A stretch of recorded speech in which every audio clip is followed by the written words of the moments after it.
Hi everyone, welcome back. I'm Michael Sandler, your host on Inspire Nation. If you've ever wanted to feel brighter, more vibrant, healthier, and well-rested, then do we have the Chasing the Sun show for you.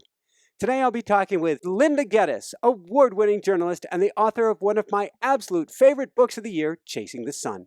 And that's just what I want to talk with her about today, about how the science of sunlight shapes our minds and our bodies.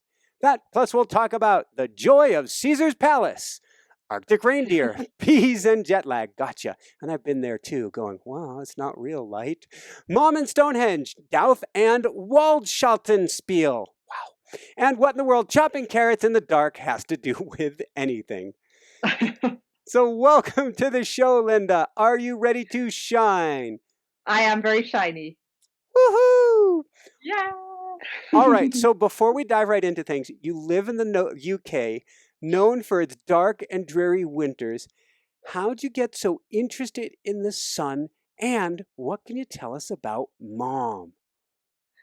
Sure. Well, as you've just said, I live in the UK, and I've always been aware of the fact that my mum, as winter approaches, especially as we get into like October, November, she literally she talks about the darkness, and she talks about how the days are getting shorter, and she says I just don't feel like doing anything, and you can kind of see her mood falling. I'm not sure she's never been diagnosed with seasonal affective disorder, but she definitely gets the winter blues.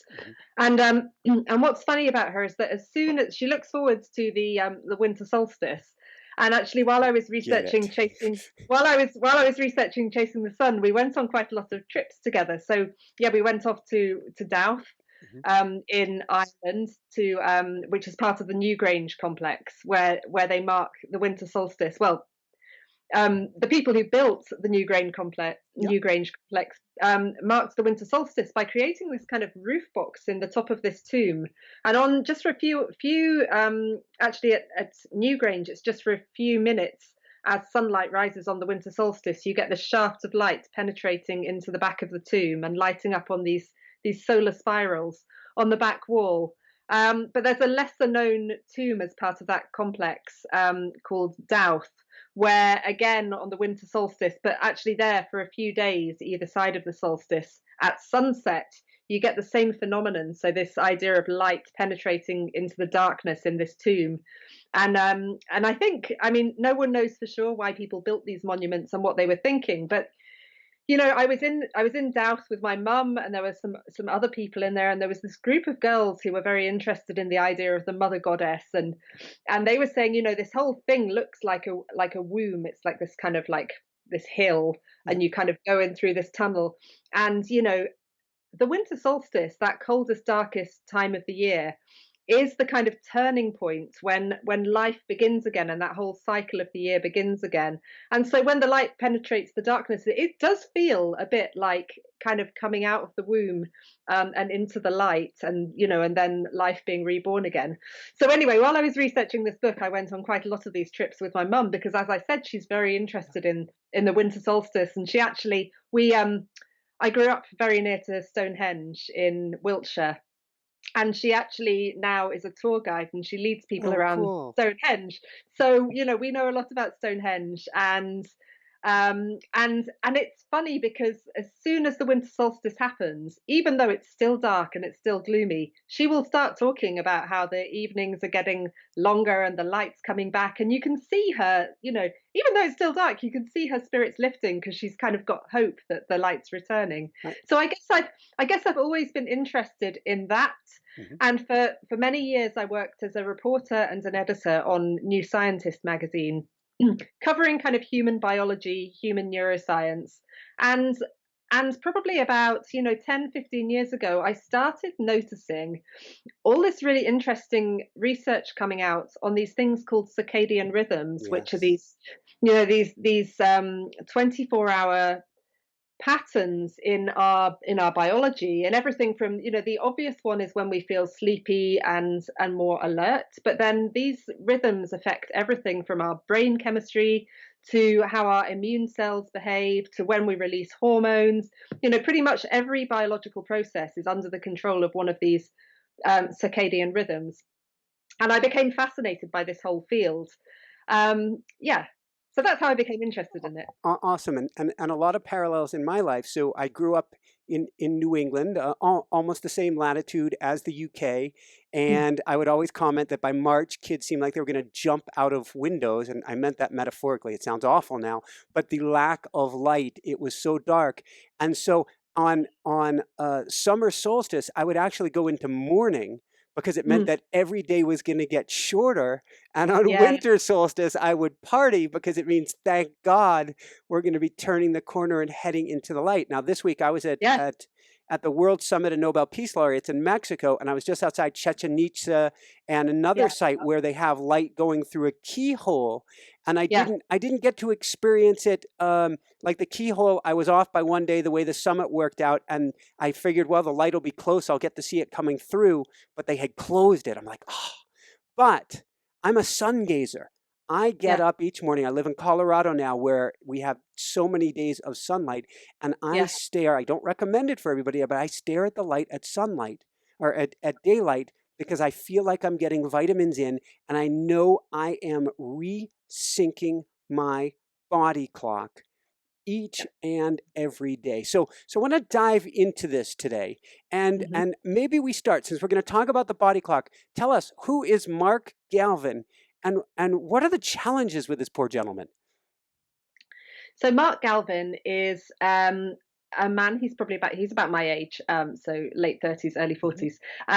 Who he lives just outside Liverpool in the UK, and he has this condition which is usually something that you find in people who are totally blind, who've totally lost their sight, and it's called non-24-hour sleep-wake disorder. What happens with Mark is that his sleep shifts. In fact, it's all these circadian rhythms, but the sleep is the really obvious one. His sleep shifts day to day by about an hour. So, say you start the week on, you wake up at 8 a.m. and then the next day most of us will still wake up at 8 a.m. because our relationship with light, which I can go into in a bit more detail in a minute, our relationship with light is working. Mhm. But with Mark, it seems to be broken. So what's happening is that on day 2, we'll wake up at 8 a.m. He'll wake up at 9 a.m. On day 3, he'll wake up at 10 a.m. On day 4, he'll wake up at 11. So quite quickly, only after a week or two, he will be he will be waking up and feeling alert and active in the middle of the night when the rest of us are still feeling alert and active. Has Um, anybody ever associated this with the moon, which has a longer cycle as well? Well, it's funny you say that because I've just been writing about the moon actually. So the moon is more. Well, let me finish the Mark story. So what seems to be happening with Mark, and Yeah. we're totally, we can move on to the moon because that's another long story. What seems to be happening with Mark, but it's we don't really know what's happening in sighted people who have this non-24. But what you see in blind people is that what happens is if the back of their eye is completely destroyed, what happens is that they fall into this pattern of shifting around the clock. And yet, all of us have to kind of live in this society where we're expected to get up in the morning and go to work. So for people like Mark and blind people, it's very difficult because they basically have permanent jet lag, and they're having to deal with the fact that their body clock is on a different time all the time. It's shifting all the time. And the reason that is because we have these circadian rhythms ticking away and actually in all our cells, and they are generated in those cells. And all of us have a slightly different timing. So some people's internal clocks run on like 23, 23.5 hours. Some people's run on 24, 24.5, 25 hours. But the way most of us stay synchronized with the external time, which is, of course, governed by the sun and its 24-hour light dark cycle, is that when bright light hits the back of our eye, there's this group of special cells which basically speak to this very small patch of brain tissue, about the size of a grain of rice, called the suprachiasmatic nucleus, or the brain's master clock. And that tiny patch of tissue then sends a message to all of these other countless clocks around our bodies, basically like acting like the reset button on a stopwatch, and telling them, get in line, here's the time.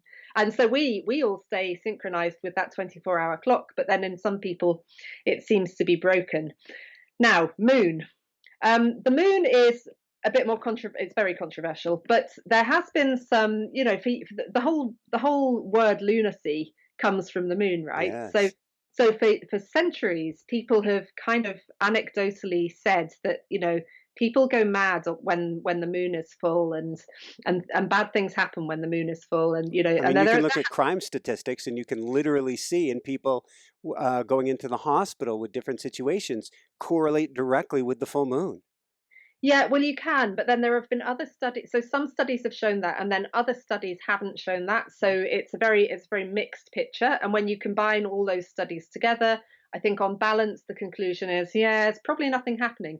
But there's a there's a researcher called Tom Ware, who is, he's one of the he was one of the people who discovered seasonal affective disorder in the first place. So he's a very world-renowned psychiatrist and circadian biologist, and he has been interested in this stuff, even before he discovered SAD in the early 1980s. He was fascinated by the fact that in the bipolar patients he saw, he noticed that their mood cycles seemed to be following a really regular pattern, and so he's kind of done other studies more to do with the influence of sunlight on the body and that kind of thing. But he's always been interested in what is this thing with bipolar patients? They seem to be following this strange pattern. But then there are these studies saying moonlight doesn't do anything. But what he's been doing recently is he's been going back over his records, and there are certain patients, like individual patients, who he has been tracking their individual rhythms over the months and years. And when he does that, just looking at the individuals and when they have their flare-ups of depressions and manias, he's finding that actually they do seem to coincide with the lunar cycles, which is, wow. But then the question is, what's the mechanism? And there's various theories, and I think what Tom Ware would say at this stage is, we don't know the mechanism. There's various kind of hypotheses, but it does seem to be a thing. There does seem to be this correlation, and now other researchers need to get involved and try and figure out what the mechanism is. So yeah, lunacy. Very, very cool. And I know as a photographer who used to specialize in sunrise and sunset photography, that which really got me in sync. And when I do coaching work with people and their sleep is off, I'm like, well, let's get you to walk at sunrise or sunset, and at least half of the time that alone will take care of it. But I stopped taking pictures of the moon because I would take so many pictures on full moons, I would suddenly start to feel sick. And I didn't know what it was. And I'm like, too much moonlight. I have no scientific basis for it, but that lunacy, I would feel off is the kindest way to put it. So let's switch gears from there. And I want to talk about artificial light, or this screen in front of me, I call artificial fire. And it affects everything. And so we're going to talk about the body electric, which actually was an amazing book back in the 80s as well. But the body electric, I used to live in Taos in an Earthship, an off-the-grid home where you would literally shut off all electricity at night. Then I moved to Maui, where we shut down our electricity at night. And when the fridge would go off, oh my God, you would just be like, oh, thank God. It would feel more peaceful. What can you tell us about the home of Hannah and Ben King? Yeah, sure. So I became really interested in what, there were all these studies coming out in the effects of blue light on our sleep, and the effects of shift work on our health and our mood and our well-being. And so I started going, well, I wonder if are there any communities now who live without artificial light, and I wonder what their sleep looks like. Now there've been some big studies, like studies in really prestigious journals, where scientists have gone and looked at kind of tribal societies, so like the Hadza in Tanzania, or a tribe living in Bolivia, and they they live with the sun and the night. So, the only source of artificial light after dark is firelight, really. And what you see there is that they don't go to sleep as soon as the sun sets. Because the thing about these tribes is most of them live quite near to the equator, so you tend to have kind of close to 12 hours light and 12 hours dark. So you don't find that they go to bed as soon as the sun goes down. They'll sit around the fire, talk around the fire, but they do go to bed earlier than most of us do in the West, and they also tend to get up around dawn. Interestingly, they don't seem to have any word for insomnia in their language, which is revealing. But then I started going, well, I know, but we don't. I don't live near the equator. I live in rainy old Britain, where it gets, in the winter it gets dark at 4 p.m. and doesn't get light until like 8:30. I wonder if anyone has done a study in an off-grid community here. And then I came across these studies in the old order Amish. So there's a researcher at the University of Maryland called Teodor Postolaki, who has been doing studies of light and sleep in these old order Amish communities who are not connected to the grid, and so they don't have electric light in their homes. And I was coming to the US anyway, and I asked Theodore, or actually he said, I said to him, I really want to go and stay with an Amish family and ask them lots of questions about their sleep and see what it's like. And he was like, well, that's going to be quite difficult, because why would they want to have it? They might be suspicious of a journalist coming and staying with them. But he said, I could ask my Amish liaison worker if she would be prepared to have you into her home. And that's what happened. So Hannah King and her husband Ben invited me to come and stay with them in their very large house in Lancaster County, Pennsylvania, on Memorial Day weekend a few years ago. Cool. And it was interesting because actually the contrast was I flew into New York, and then actually Dr. Postolake's daughter came and picked me up in her dad's truck, and she was like my chaperone. So she drove me to Hannah and Ben's house and spent the weekend with us as well.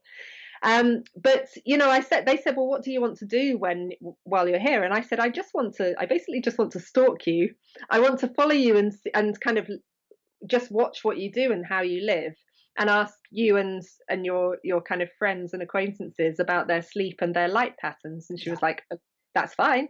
But tomorrow morning, it's Saturday morning. We're going to be getting up at about 4:30, 4:45, and we're going to be leaving the house at 5, because that's what we do every day.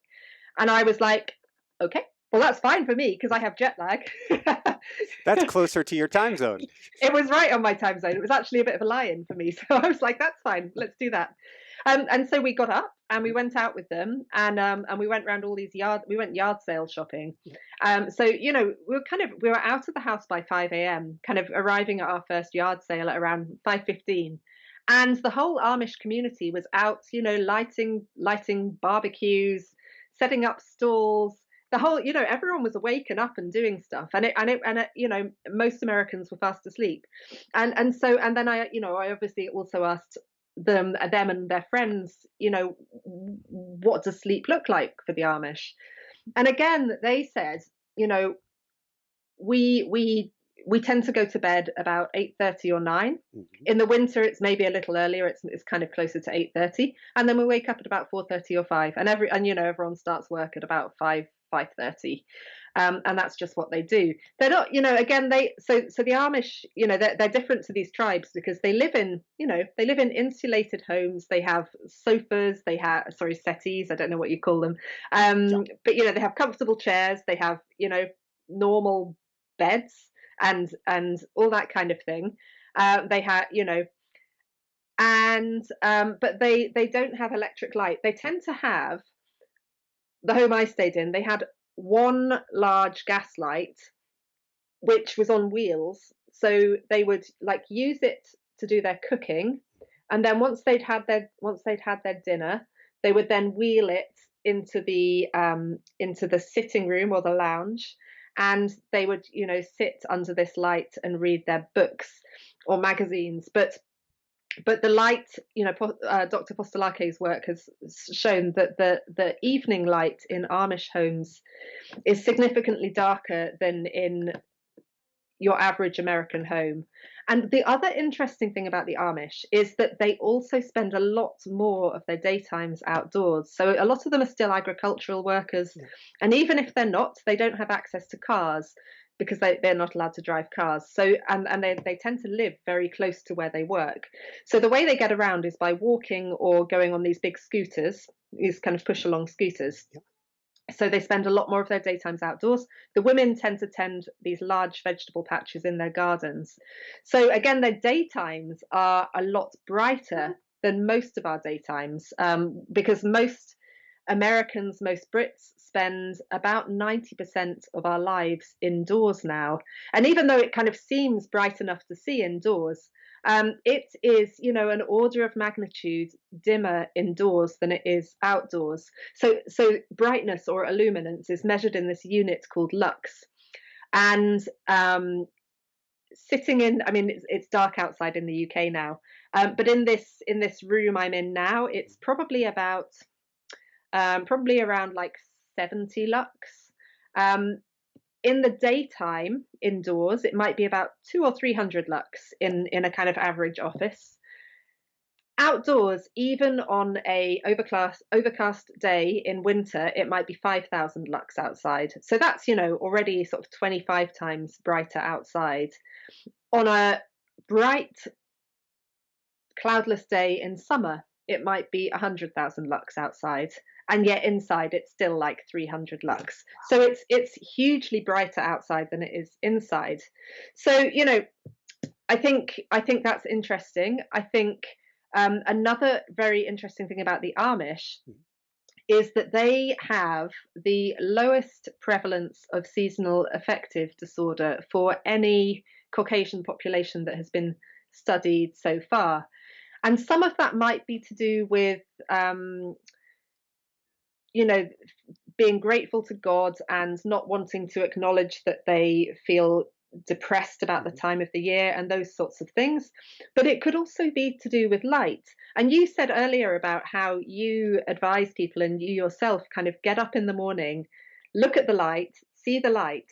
And we know that exposure to bright light first thing in the morning is an effective treatment for seasonal affective disorder, but also for general depression. So there have been a number of studies now which have shown that those bright sad lights are they're as effective as antidepressants for general depression.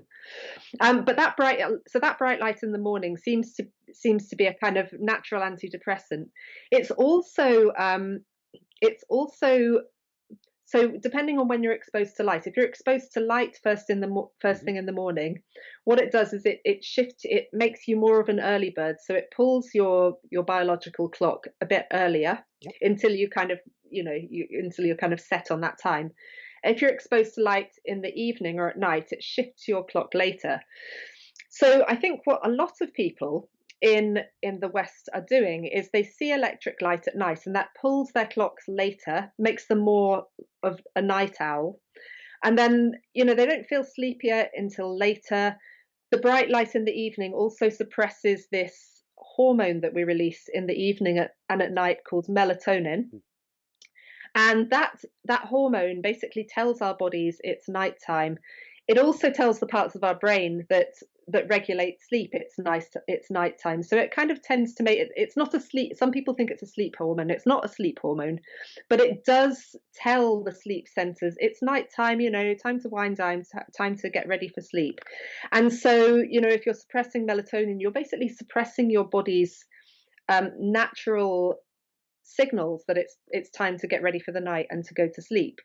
And also light is also an alert. It also stimulates the areas of the brain that control alertness directly. So as well as suppressing those sleep signals, you're also getting this blast of light that's kind of making you, wake up. And so those three things together, what happens is that we don't want to go to bed when we maybe our body clock says it's time to go to bed. We stay up later, and then, but we say to ourselves, yeah, but I'm not tired. I don't want to, why should I go to bed? I'm not tired. I'm fine.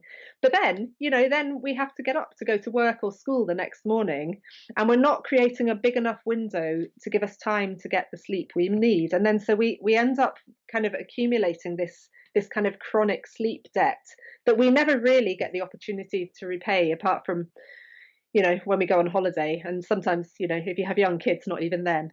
So I think that's what's happening. So by getting out at dawn and seeing that bright light and shifting your body clock earlier, you are kind of helping your body to feel sleepier earlier. Yeah, and I have shifted. I used to be the proverbial night owl. In fact, I wrote my first book going to a coffee shop at 6 p.m., got my best writing done probably around 2 or 3 a.m., and then would go crawl into bed as the sun came up.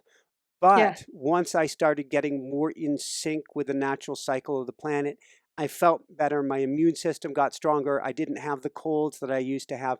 I had more calm and focus.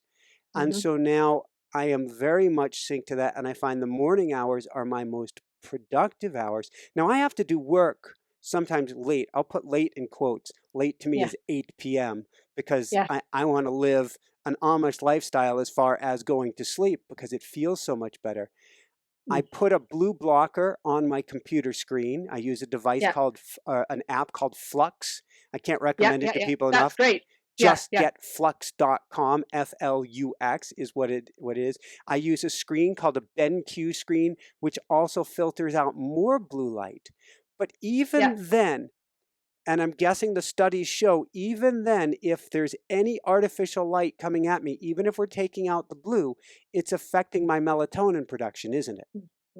Yeah, it will be. But different, so blue spectrum light affects your melatonin and your whole circadian system more than light in the kind of warmer tones. So, kind of orange light, the kind of classic firelight. But any light, if it's bright enough, will have an effect.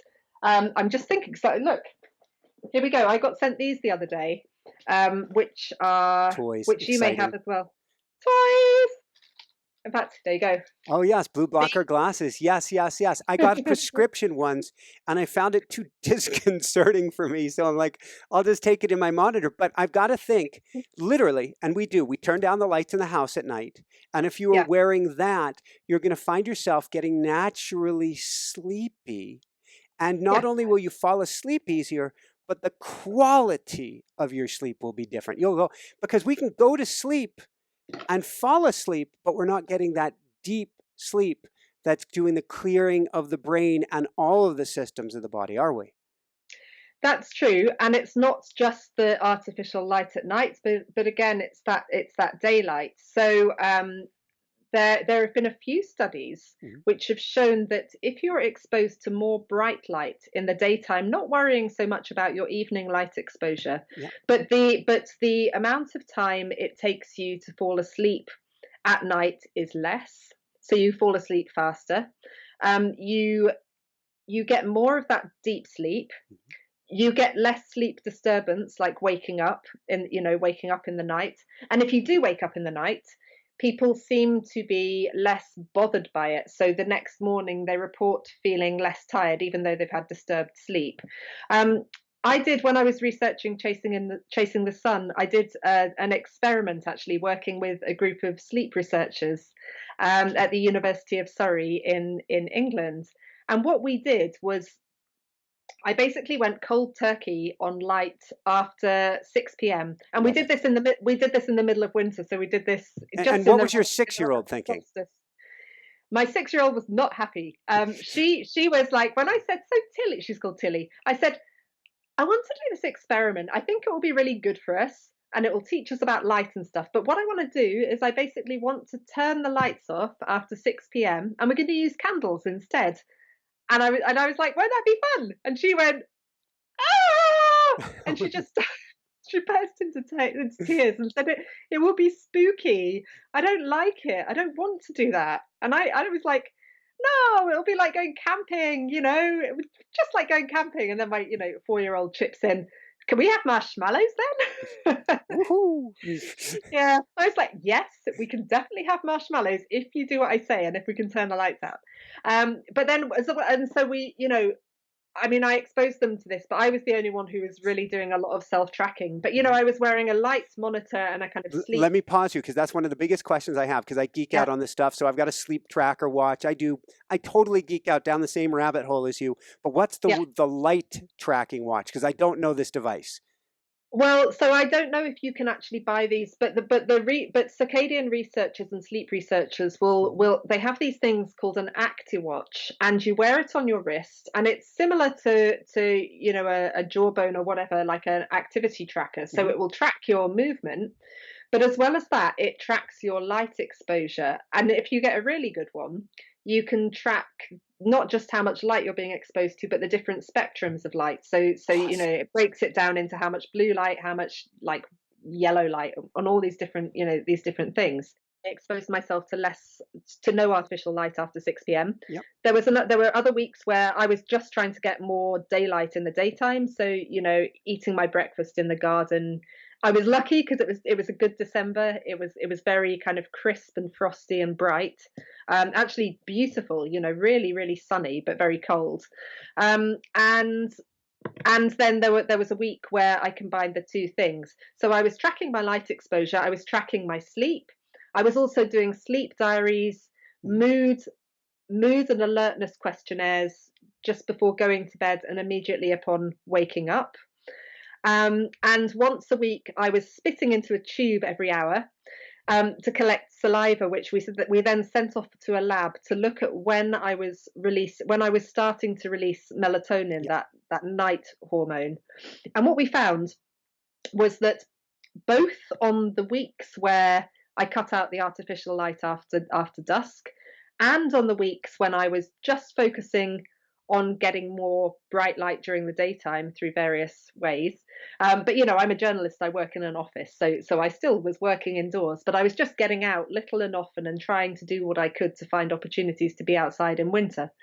And when I combined the two things, on all those weeks, what we saw was that my body clock, which we measured by when I started to release melatonin, was shifting 1.5 to 2 hours earlier. Um, as well as that, I was feeling sleepier earlier. I started to go to bed earlier. I think if we hadn't done it in the run up to Christmas, I would have gone to bed a lot earlier because I was feeling really, really sleepy. Yep. But it's a kind of sociable time, so we had lots of guests over, and actually we had a lot of guests who just wanted to see what on earth I was doing and what it's like to live without artificial light. So I then had to entertain those guests. So then I had to stay up even though I was tired. But even despite that, I was still going to bed, on average half an hour earlier. And I think the thing I really, really noticed was that when I woke up in the morning, I woke up naturally. Usually I get woken up by my kids at like Mhm. 7:30. I was waking up before 7:30, and I wasn't just waking up. I was waking up like I'm ready to go. I feel great. I feel in a good mood. I'm ready to bounce out of bed and get on with my day. And I think the reason that is because my body clock had shifted earlier. And so mood and alertness are two things that also show this 24-hour rhythm in their Mhm. activity. And our kind of lowest point in both mood and alertness tends to be in the early morning before we wake up, and then it kind of climbs gradually through the day, and then it starts to sink down again at night. And so if you're shifting your clock earlier, when you're waking up at 7:30 or whenever it is that you usually get up to go to work or school, you're already like on the upward curve. So you're already, that bit more alert and that bit more um cheerful, for want of a better word. And also, again, if you wake up and you throw open the curtains as soon as you wake up, any of that melatonin, that like nighttime hormone that's still in your system, will be suppressed by that bright light. So any kind of residual grogginess will be suppressed by the light. So these are all reasons why I think, trying to live Mhm. as closely as possible to the natural cycle of light and dark is a good thing. It's good for our mood. It's good for our sleep. And our sleep is so important to our health. It affects everything from our alertness to our relationships to our risk of big chronic illnesses like heart disease, cancer, Alzheimer's disease. We need to get better sleep. But also actually that's having a bigger difference between night and day will increase the amplitude. So how sharp those peaks and troughs are in your circadian rhythms. And so, what you typically see in hospital patients and also care home patients, actually, people who are unable to get outside and who often sleep with like a night light on or low level light at night, is their rhythms kind of flatten out like this. And those kind of, and you see this kind of flattening of circadian rhythms and this circadian desynchrony where the clocks and all the different organs are kind of falling out of rhythm with each other.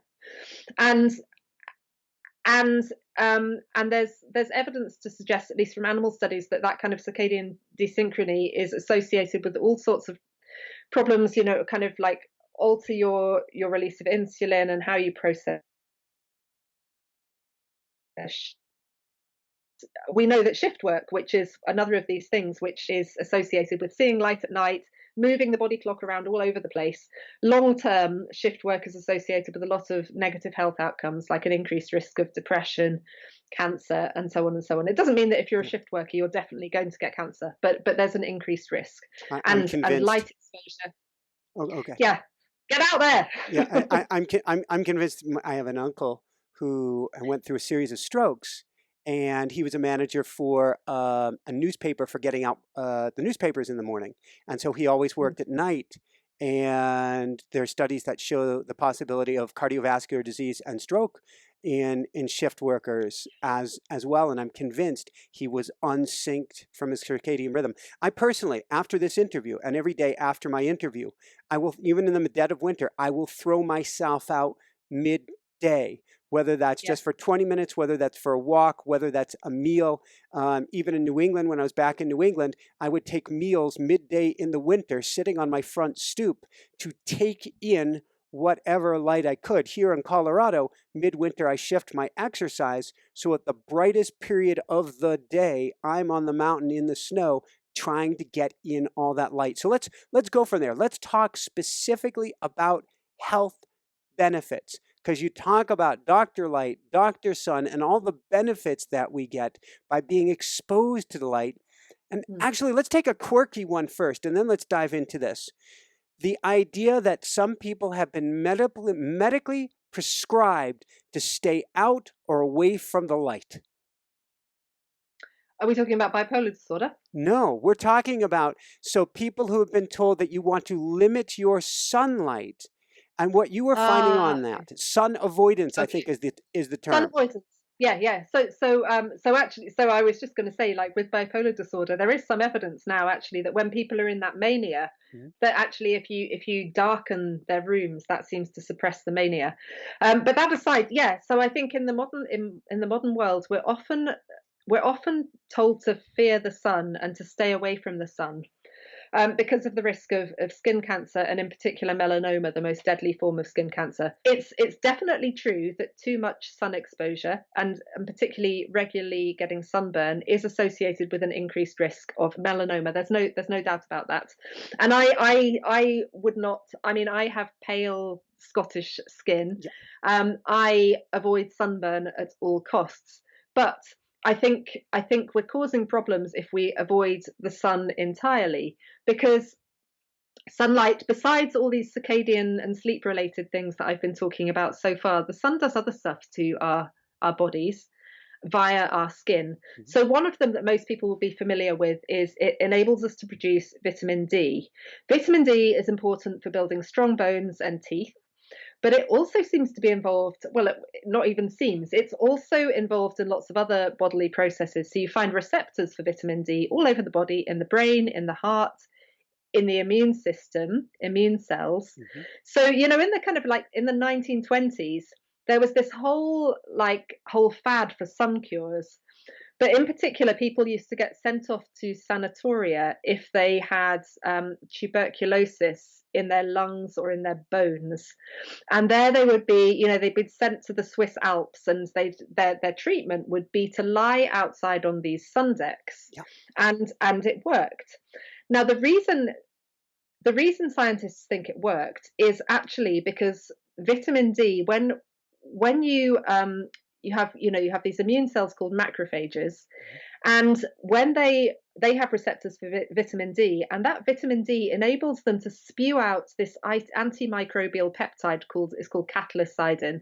It's basically like a kind of bug killer that they can spray out, and that's probably how they disable and kill the bacterium that causes tuberculosis. So vitamin D is important to our immune systems.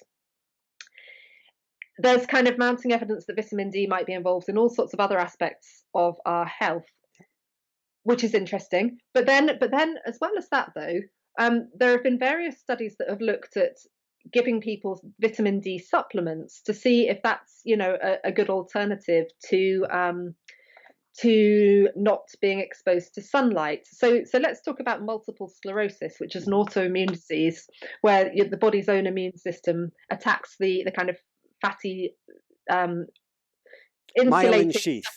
Myelin sheath, exactly, around nerves, and speeds up how quickly they communicate.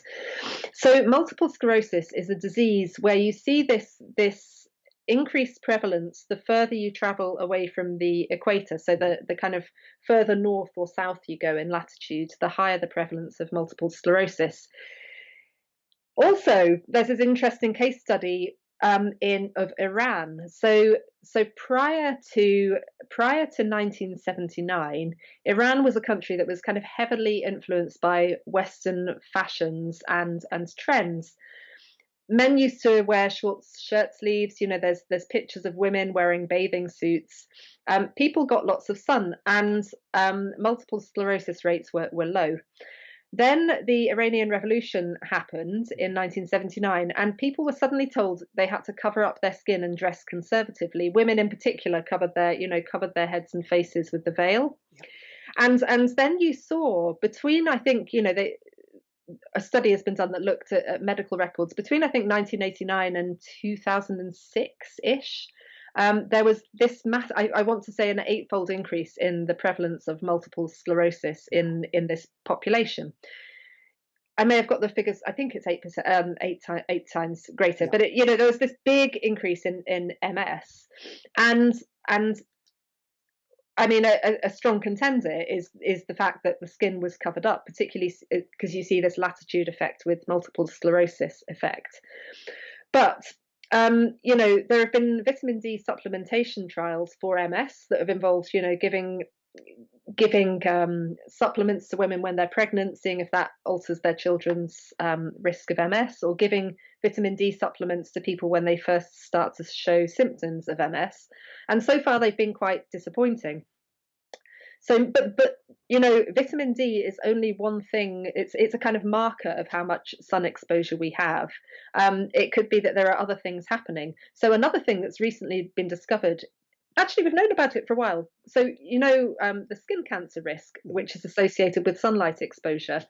One reason why too much sunlight gives you skin cancer is because the UV light triggers these mutations in your DNA, and if they're left unchecked, then they can develop into abnormal growth and tumours. But one reason why they get left unchecked is because the immune system is usually a really good detector of abnormal cells, and it would usually eat them up and destroy them. But the immune system, we've known for some time, can be suppressed by too much sunlight. Now, in the case of cancer, that's bad. But in the case of multiple sclerosis, which is a disease caused by the immune system going kind of haywire and overboard, actually immune suppression might be helping to dampen the immune system or tweak the balance of the different immune cells in the skin and in the rest of the body. So in particular, if you shine UV light on skin, you seem to see this increase in these regulatory immune cells, which control other immune cells, including the ones that are involved in autoimmune diseases. So there's some studies ongoing at the moment testing whether giving people with early signs of MS UV light, whether that can alter their trajectory of disease. But there's something else. There's something else yet more that the sun does to our skin, and that's to do with the release of this substance called nitric oxide, which it's called a vasodilator. What that means is it causes the blood vessels to relax and kind of get wider. And that means that your blood pressure drops. So for years, doctors have noticed that people's blood pressure seems to be lower in the summer than in winter. And they thought maybe it's to do with temperature. But there's a doctor, a dermatologist in Scotland called Richard Weller, who has been doing some very careful studies on this. And he's shown that actually it's this nitric oxide. So actually we stockpile it in our skin. And when UV light hits those stockpiles in the skin, this nitric oxide is released into the bloodstream, and it causes our blood vessels to dilate and our blood pressure to drop. And he's shown actually that I think it's the equivalent of being exposed to about 20 minutes of British summer sunshine causes a drop in blood pressure that's kind of significant, medically significant, and also is maintained for about an hour after people step inside. So there's all these things that when we follow the cancer prevention advice of stay out of the sun, completely cover up. I don't think, as I said, I work very hard not to get sunburn, and I do wear sun protection, but I tend to put it on. I mean, everyone has to make their own decisions about what they do, but my personal approach, Richard Weller's approach, what I do with my kids is I will, if I'm going to be outside for a significant amount of time and there's any risk at all of me burning, I will take my sun cream with me wherever I'm going. I'll take hats, I'll wear layers of clothing and all that kind of thing. Like say I'm going to the park for the afternoon on a sunny day. Yeah. I won't put that stuff on until I get to the park. And I'll get to the park and then I'll find a shady place to sit. And then I'll put my sun cream on. I'll put the sun cream on the kids, but I make sure that I get some sun exposure.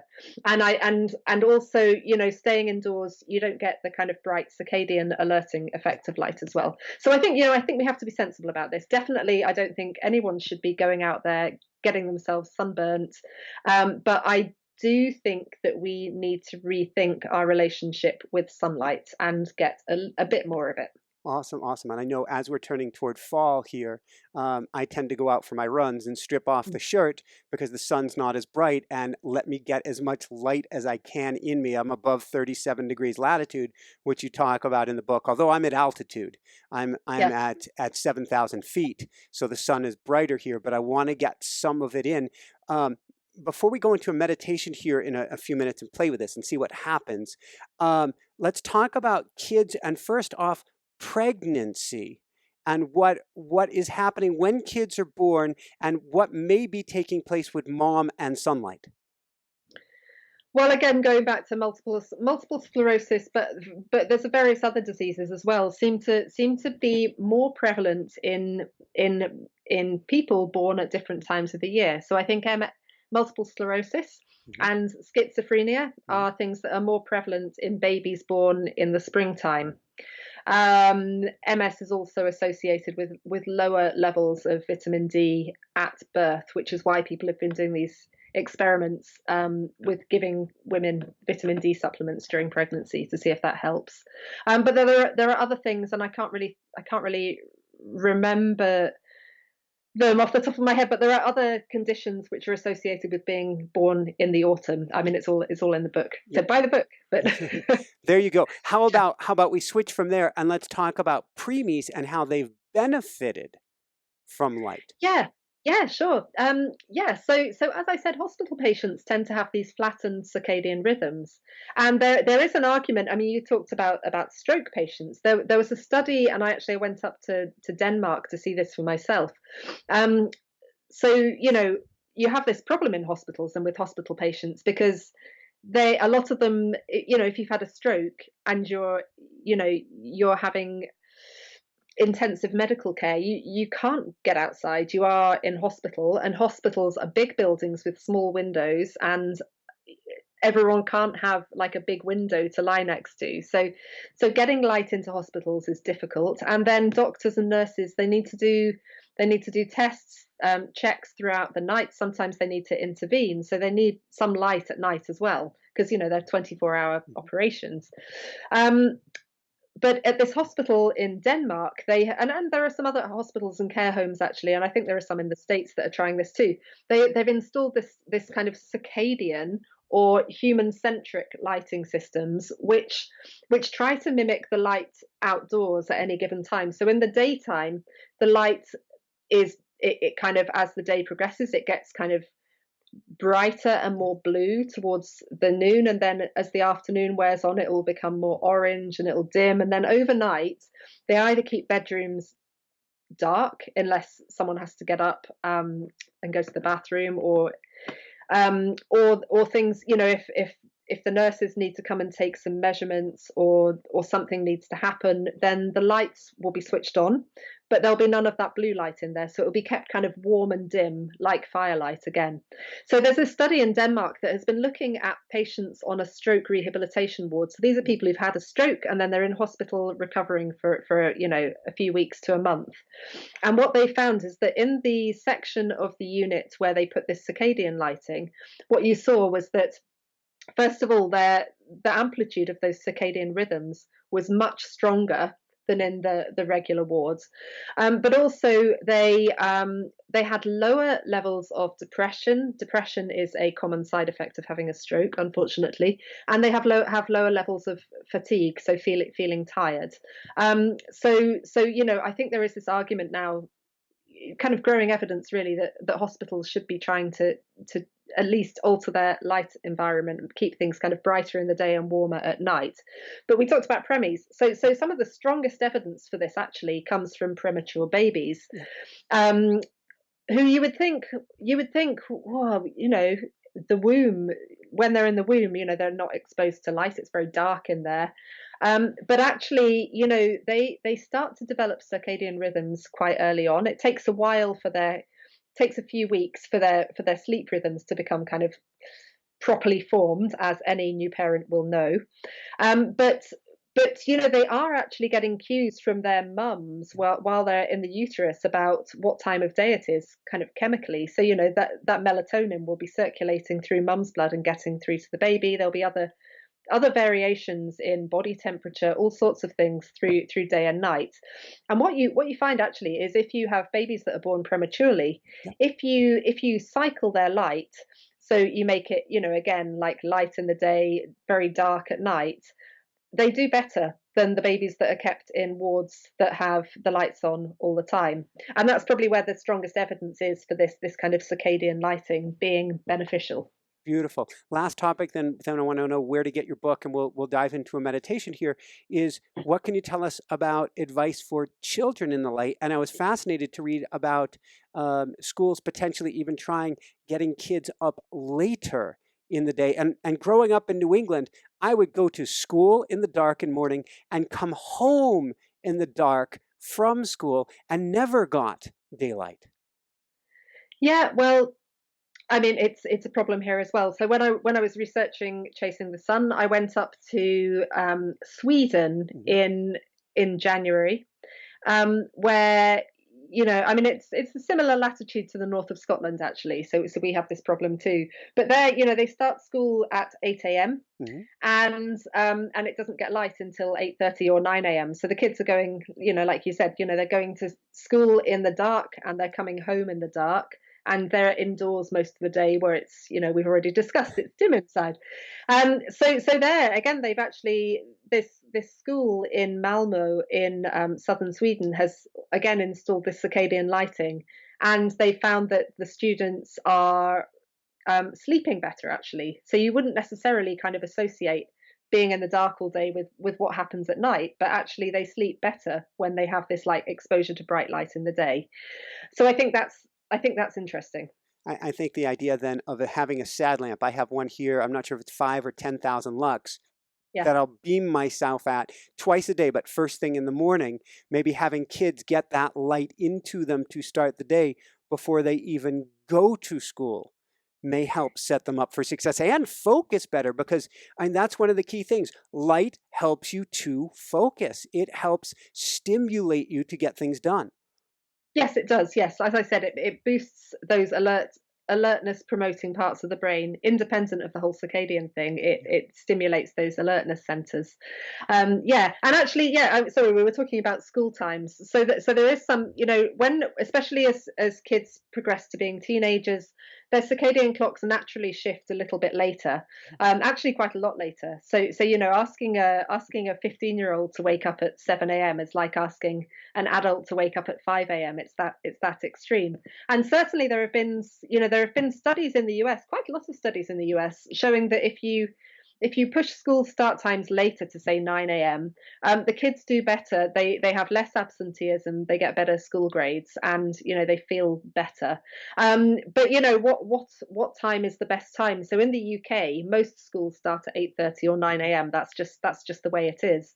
But there was a study of a school in England actually, which pushed its school start time to 10 a.m. rather than 9 a.m.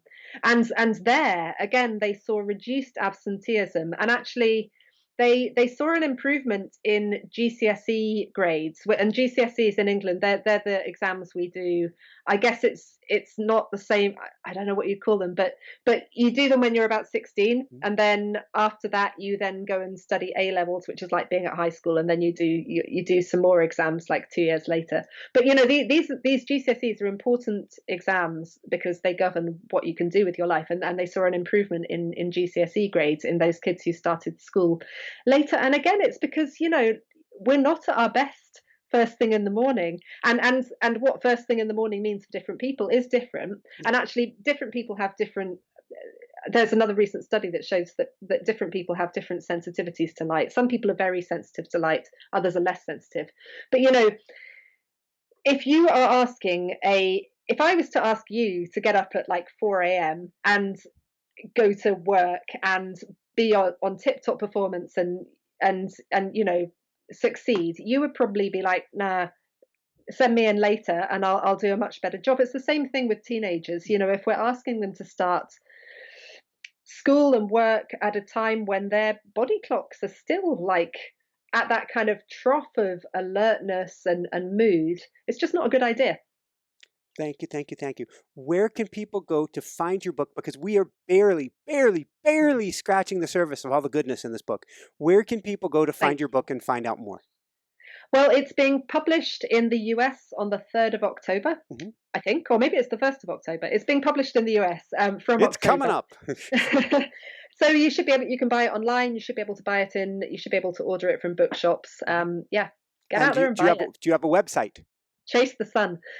Yes, it's www.lindageddes.com. Yeah. And can you spell that for us? Yes. So Linda is Linda, and Geddes is GEDD for Delta, ES for sugar. Excellent. And if you didn't catch Linda Geddes, GEDDES, like sugar.com, come on over to inspirenationshow.com. We'll get you over to lindageddes.com. This is phenomenal. I want to ask for any last words of wisdom before we dive into meditation. Maybe those words of wisdom should be advice for getting us through this winter. I think that in winter, all around, what we should be doing is trying to brighten our days and darken our nights. We don't have to go completely cold turkey on light after dark, but we do have to be thinking, how did our ancestors evolve? What were they doing at night? And they were seeing firelight. So that kind of dim and warm light is the way to go, because that's what we have lived with for millennia, and that's what our bodies are set up to respond to. And in winter, I think this is more important than ever, but particularly that exposure to bright light first thing in the morning, to suppress that melatonin, to give us that alertness boost, to really, it's harder in winter for our body clocks to be synchronized and to have that nice, strong pattern because it is dark in the daytimes. So try and get bright light, be that by going outdoors, flinging the curtains open, or getting a sad light and having, a lot of circadian researchers will have a sad light next to them on their desks, and they just have it on all day to substitute for daylight. And that's what I do, and that's what I recommend people do as well. But you also find things to love about winter. I've taken, as a result of doing the research for this book, I've taken up wild swimming or swimming in lakes. And there's a lake winter? even in the winter. So there's a Yay. lake.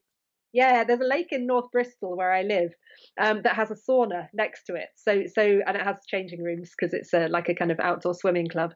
So this last winter, and actually again when I went to Malmo in Sweden, this is what I learned from the Swedes, is that the way they cope with winter, some of them anyway, is they get really hot in a sauna and then they jump into the cold Baltic Sea and then they get back in the sauna and they keep doing it, and that kind of releases all these endorphins. But it's also like a social thing. It's very easy to become isolated in the winter and not go outside, not talk to people. But there's this whole culture of, sauna culture where they all get together and they have all these regulars in there.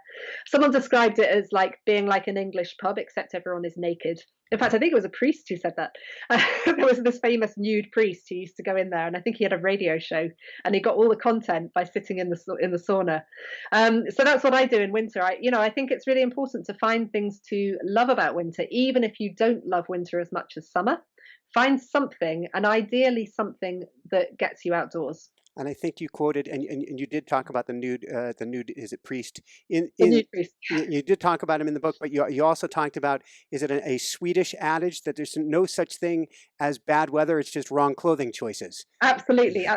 When I had my daughter, in my kind of like baby group, there was a Swedish woman called Hannah Gronberg, in case she's listening, and she told me that line, and she's right. Yeah, there's no such thing as bad weather, only inappropriate clothing. I like it. I like it. I like it. All right. Would you mind doing your best?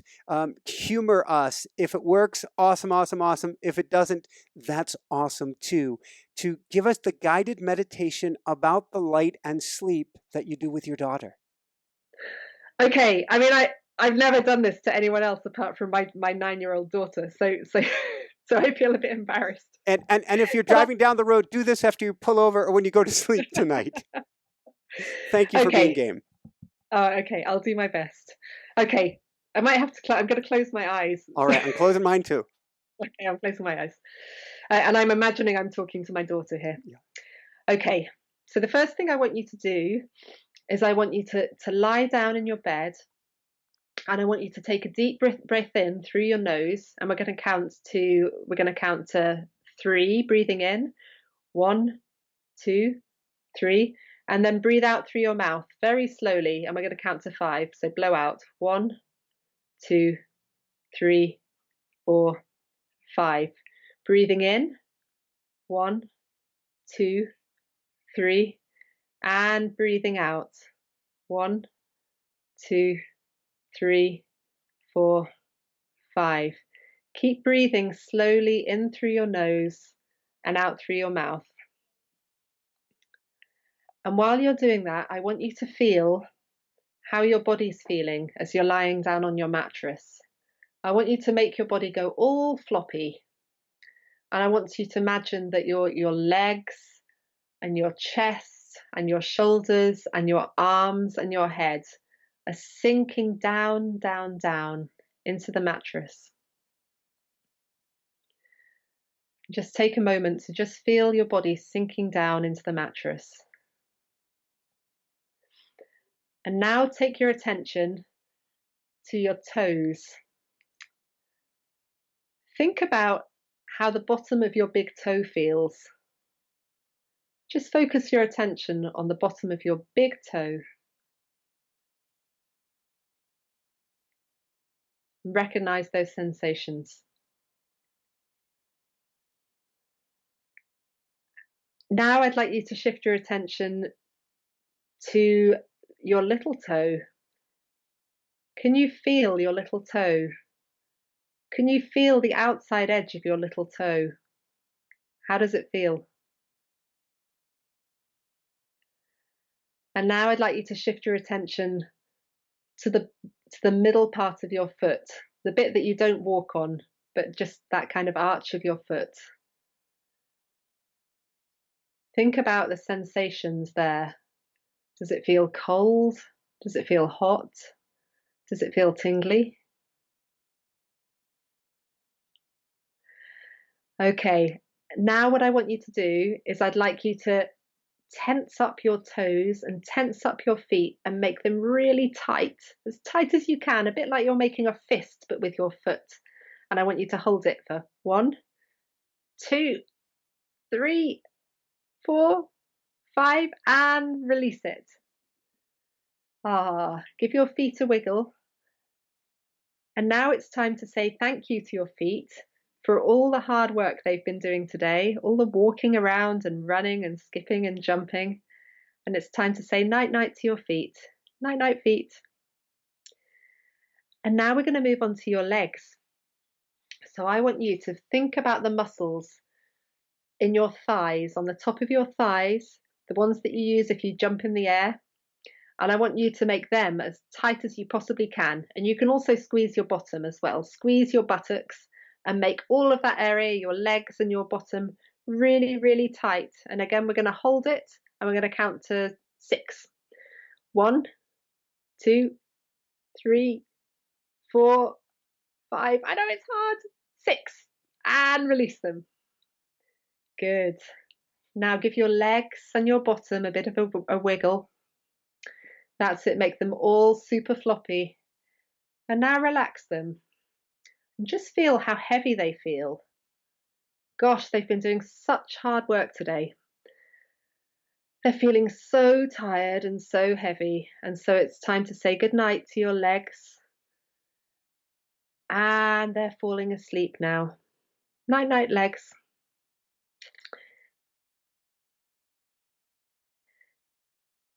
Your hands and your fingers and your arms. So I want you to take your hands and just like you did with your feet, I want you to curl them up and squeeze them super hard and tense your arms like you're being Superman or Hulk or something. Make them really, really tight. And then we're going to hold it again. 1, 2, 3, 4, 5, 6, and relax. Give them a big wiggle. That's it. Have a little stretch. In fact, stretch your arms up into the air and take a big yawn. And do that again, actually. Stretch your arms up into the air. Take a deep breath into your chest through your nose. And now breathe out. There. Give your arms and your shoulders and your fingers a wriggle. And now lie them down on your bed and let them sink into the mattress. And we say thank you, fingers. Thank you, arms. Thank you, hands. You've been so busy today holding pens and pencils and skipping ropes and doing whatever. And now we're going to say good night, arms and hands. And now if your eyes aren't already closed, I want you to close your eyes. And again, we're going to take a deep breath in through our nose and hold it for 5, count to 3. 1, 2, 3. And take an even bigger breath and do a big yawn. And breathe out. And take another really deep breath in through your chest and try and have another yawn.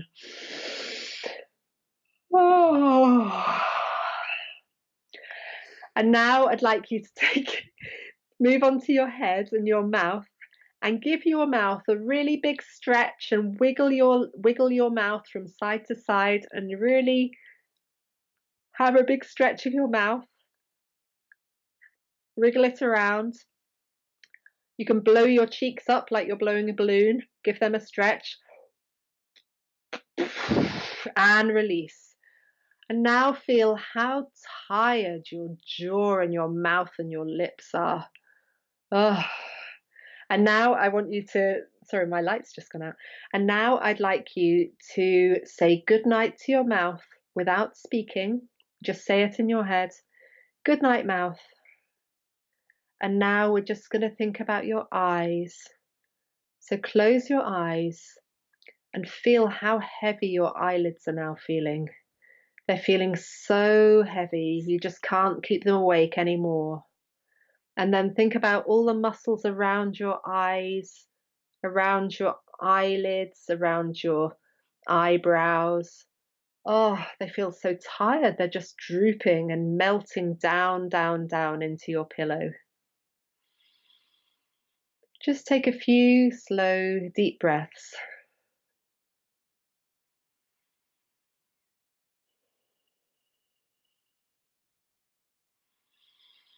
Just feel the air coming in through your nose and then blowing out through your mouth. And now I'd like you to think about a really peaceful, relaxing colour. And I'd like you to imagine that you're breathing in that colour. You're breathing in. In fact, you tell me what colour you would like to breathe in. Okay. Greenish blue. Okay, greenish blue. And think about what that colour smells like to you. Does it smell like mint? Does it smell like leaves after a rainstorm? Does it smell like rosemary?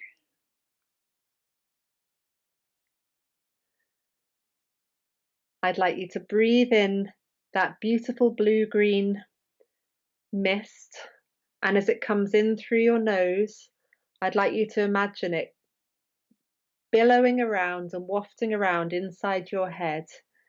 And while it's there, it's melting all of the little worries and all the thoughts and all the little, what I need to do this, all those little thoughts. It's causing those thoughts to dissolve. And then they're also turning kind of into a kind of blue-green liquid, and then they're trickling out through your ears. So breathe in through your nose and imagine you're breathing in this beautiful blue-green mist.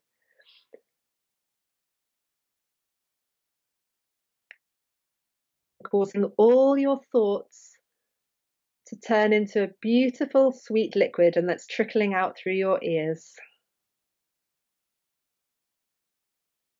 Breathing in that beautiful blue-green mist. And out it comes through your ears, and all your thoughts and all your worries are going away until the morning. All your mind and all your body is feeling so relaxed and just ready for sleeping. All your mind and all your body is falling asleep.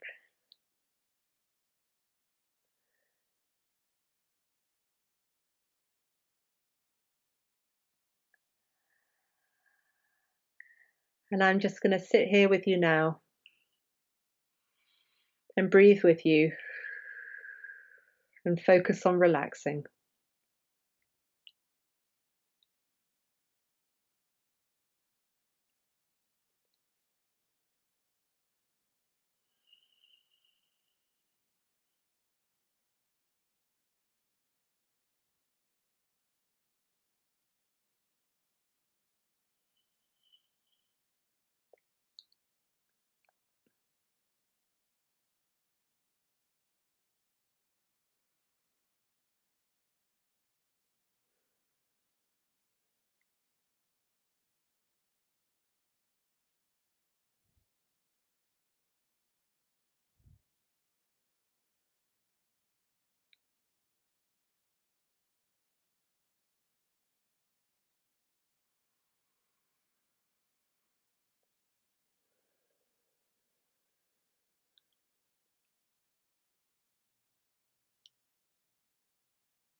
And now I'm going to gently tuck you in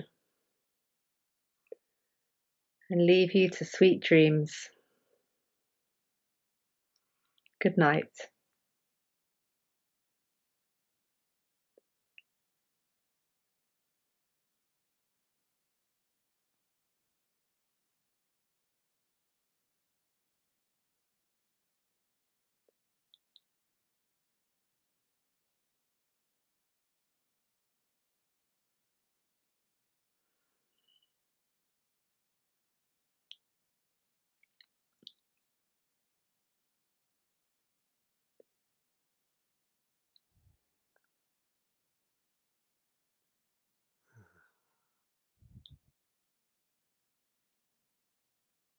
Thank you so much, Linda.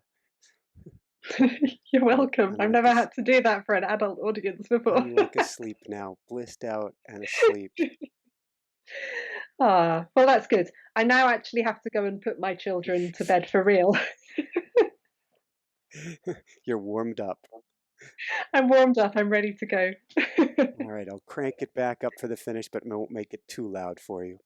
So for everyone out there, this is Michael Sandler saying be well, have fun, get chasing the sun, and begin resyncing to the light today and shine bright. Woohoo! Thank you so much, Linda. This was beautiful. I love your book. I love your work. I love your passion for it. Oh, thank you. Well, thank you. It was really nice meeting you, and thanks for your help publicizing the book. Hi everyone, I just had the most beautiful interview with Linda Geddes on Chasing the Sun. To check out more interviews on falling asleep and getting in sync with the earth, click here, subscribe below.